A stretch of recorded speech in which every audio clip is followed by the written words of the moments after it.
pinasok hanggang tower. Demonic Force, may nauso pa nga Lips Like Candy. Sinasang inflation, nakuha na si Well. Pero makakawala ba Demonic Force? Ikinasa na rin yung kinopya dito ni Sedo. Nabibigyan, free hit siya rito. Medyo naibig dito si Lips Like Candy. Umangat ng mga MVP rito at nagtatakbo ng mga nas, mga kaibigan. Ito na ang pag-abante ng mga MVP, ladies and gentlemen.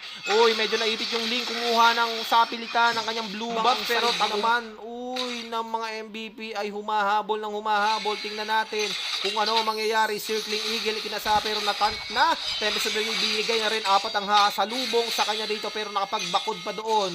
Makakasalubong niya naman dito yung ating Harit pero nakatalong pa. Uy, medyo pulado. May tower pa pero ayun, nabigyan na rin yung ating impression. Ikinasa pero nahiya will fall down, ladies and gentlemen.